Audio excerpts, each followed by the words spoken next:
Nas últimas décadas, o mundo do trabalho sofreu profundas transformações em razão de mudanças tecnológicas e do surgimento de uma nova ordem econômica global. Na América Latina não foi diferente. Muitos países passaram por alterações nas relações de trabalho. No Brasil, esse processo aconteceu em meio à redemocratização.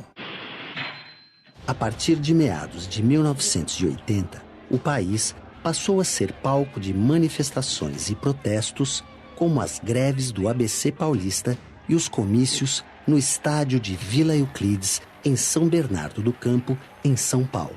Nós iremos trabalhar quando o aumento chegar! Depois de 21 anos, a ditadura cedeu lugar, gradativamente, à democracia com a anistia política, a volta dos exilados e a campanha pelas diretas em 1984.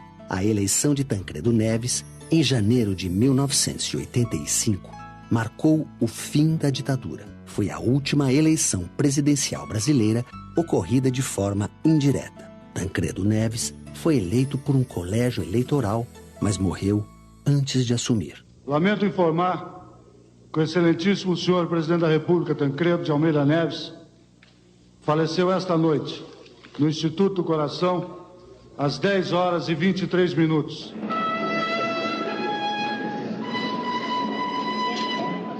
Em seu lugar, o vice José Sarney tornou-se o primeiro presidente civil depois do golpe de 1964. O presidente Sarney, quando assume em 1985, encontra o país numa situação muito difícil.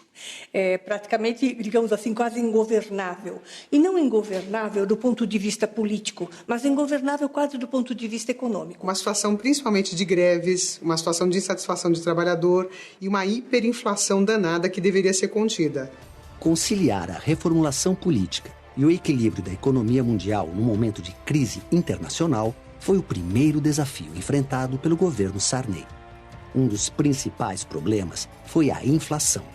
Quando assumiu o governo, o aumento dos preços de bens e serviços chegou a 235% ao ano. Tenho lembrança desse período, infelizmente, e me recordo que nós, a todo momento, você ia no supermercado de manhã, tinha um preço, à tarde tinha outro preço, à noite tinha outro preço, a remarcação era constante. Para estancar esse processo, foi lançado o Plano Cruzado, que congelou salários e preços e criou uma nova moeda, o cruzado. Cada brasileiro ou brasileira será e deverá ser um fiscal dos preços. João Carlos Gonçalves tem 61 anos e viveu esse momento do país como inspetor de qualidade na indústria metalúrgica. Começava a atuar no sindicato, naquele momento efervescente. Nós conseguimos, os metalúrgicos, ter reajuste trimestrais do salário, né? Mesmo assim, era uma coisa difícil para você conseguir manter o seu poder de compra. Então, era uma coisa muito prejudicial, muito difícil para os trabalhadores, porque você não conseguia planejar a sua vida. A redemocratização começou com o congelamento dos salários pelo valor médio dos últimos 6 meses, mais um abono de 8%. Se a inflação atingisse 20% ao mês, seria acionado o chamado gatilho salarial. Isto é, os salários teriam correção automática. É uma situação artificial de conter a inflação. Então, para você aumentar a produtividade, você tem que ter consumo. Se você não tem consumo, a indústria está parada. Se a indústria está parada, ela não oferece trabalho. Então, é uma situação de tentar consertar, na verdade, na economia a inflação, mas que não tem produtividade. Não existe um arranque da produtividade, que era o que se esperava do país à época. Se a gente tem hoje comparação de salário por hora de trabalhador com o resto do mundo, ainda a gente tem sequela daquela época. Novos pacotes econômicos e uma nova moeda, o Cruzado Novo, foram criados.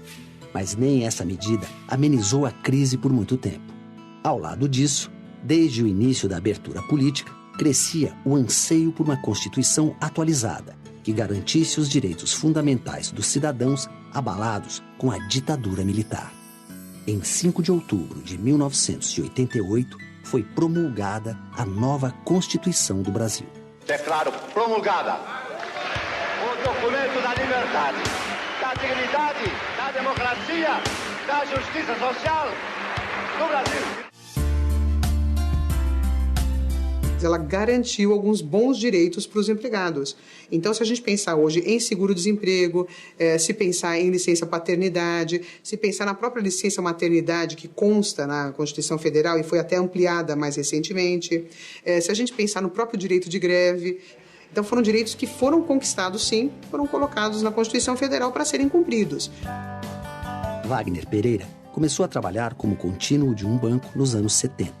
Na década seguinte, ele foi testemunha das mudanças e avanços promovidos pela nova Constituição. E isso veio a dar uma estabilidade momentânea para o trabalhador. Haja vista que muitos outros países, em décadas anteriores, já tinha isso, o seguro-desemprego, como foco de benefício e estabilização para o trabalhador. Então, isso gerou muito mais segurança para ele, principalmente essas conquistas pós-Constituição. A ideia do seguro-desemprego é uma garantia fundamental para o trabalhador, para que ele possa se equilibrar no momento em que ele perde o emprego e vai tentar, na realidade, recuperar a sua existência, garantir a sua existência. Isso é um ganho fundamental. Em 1989, cai o Muro de Berlim, símbolo do fim do socialismo no Ocidente. No mesmo ano, o Consenso de Washington, uma reunião das principais instituições financeiras internacionais, sistematiza as diretrizes políticas e econômicas que seriam adotadas em vários países do mundo. Uma nova ordem econômica começa a reger as relações entre os países, o neoliberalismo. Quando a gente fala em liberalismo econômico, a gente está pensando em desregulamentação do governo, ou seja, o governo interferindo cada vez menos nas relações de trabalho. A ideia era de fortalecer a iniciativa privada, mas eu só posso fazer isso se o governo gastar menos, se houver controle de contas públicas, se houver incentivo à produtividade e empreendedorismo no país. Então, outras são as variáveis que têm que vir juntas com essa política econômica. Aqueles que pensam no sistema capitalista, os intelectuais, economistas, começam a implementar toda uma maneira de produzir, uma maneira de organizar a sociedade que leva ao liberalismo. Quer dizer, o mercado é que determina o quanto vai ser o salário, o mercado é que vai determinar quanto vai ser os preços das coisas. O início dos anos 90 foi de privatizações e de diminuição da ação do Estado. Nesse período, houve uma grande redução dos gastos públicos e os recursos do Estado foram usados para o pagamento dos juros da dívida externa. A inflação continuava ameaçando o bolso do trabalhador. No ano de 1989, ela alcançou o índice de 1.764%. Você tem uma abertura indiscriminada ao capital estrangeiro, o que nunca foi bom. Desde o regime militar, sempre foi péssimo.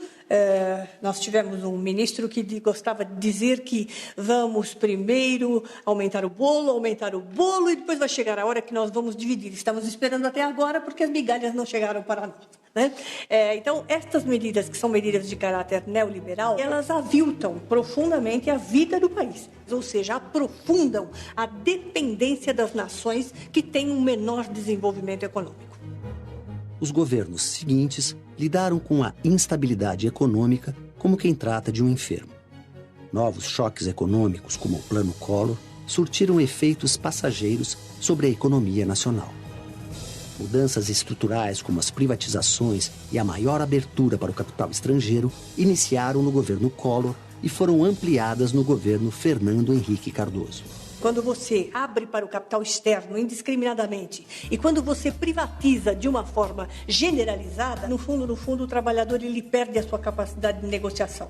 Se sob a sua cabeça está um cutelo ameaçando, olha, você pode ser desempregado, ele faz qualquer coisa para não perder o emprego.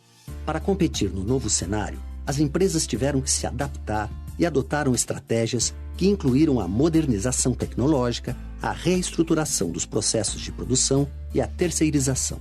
Para os trabalhadores foi um momento em que palavras bonitas como livre concorrência, livre mercado, para nós significou perdas de produção. Eu trabalhava na Villares. Todo mundo que trabalhava na Villares era registrado na indústria Villares, desde o porteiro, o vigilante, o motorista. Aí começa o debate de terceirização, onde O cozinheiro vai para os trabalhadores de refeições coletivas. O vigilante vai para as empresas de vigilância. Só nessa mudança você já tem diminuição de salário, você já tem diminuição de condições de trabalho, roupa, alimentação, direitos que eram conquistados numa grande indústria que começam a ficar diferentes. Se você pegar todos os países hoje desenvolvidos e os subdesenvolvidos, todos eles, de alguma forma, pensam em como terceirizar a produtividade, porque a terceirização barateia o custo. Ao invés de eu fabricar na minha empresa, eu passo para que alguma empresa menor fabrique. Isso, de cara, já representa uma queda no salário do trabalhador de aproximadamente 30%. Hoje o Brasil é o país que encabeça em cargos sociais no mundo. O que significa, se eu contratar um trabalhador e pagar R$1.000 para ele, eu desembolso R$2.000. Eu, empresa, desembolso R$2.000. A gente tem uma legislação trabalhista maravilhosa, mas você tem quase metade da população economicamente ativa trabalhando como informal, trabalhando na informalidade, ou seja, sem acesso a esses direitos na totalidade. Dentro do mercado financeiro, principalmente com relação aos bancos, foi notório a entrega de compensação de cheques, né? A entrega de arquivos, né, de físico, limpeza, segurança, segurança privada, tudo sendo terceirizada. Só que notamos que essas empresas, ao mesmo tempo, deixaram de cumprir algumas obrigações trabalhistas. Com a adoção do real em fevereiro de 1994, a hiperinflação foi controlada. Com a estabilidade da moeda, o trabalhador começou a se planejar e a se endividar. No começo do Plano Real até agora, a gente tem um crescimento de endividamento grande. Embora tenha havido uma aquisição de bens de consumo muito grande, a julgar pelo que aconteceu com o mercado automobilístico recentemente, foi um boom de compras nunca visto antes. Então existe realmente a ideia de ir para o mercado, eu faço compras, mas eu não sei se eu tenho trabalho amanhã para manter esses pagamentos. O final da década de 1990 foi marcado por uma série de manifestações que reivindicavam mudanças no mundo do trabalho contra a crescente concentração de renda e a exclusão. Para que a gente consiga vencer a crescente concentração de renda, mas nós precisamos de um aumento da participação popular, cada vez mais, exigindo os seus direitos. Ou seja, colocando na balança a igualdade entre capital e trabalho. Então, isto só se faz num processo longo, lento, de muito conflito social e de muita tensão. Às vezes a gente tem a impressão de que uma sociedade com tensões, uma sociedade com conflitos é uma sociedade negativa. Pelo contrário, é uma sociedade viva. Quanto mais conflitos, quanto mais manifestações, quanto mais pessoas lutando pelos seus direitos, maiores possibilidades de avançar para o bem essa sociedade tem.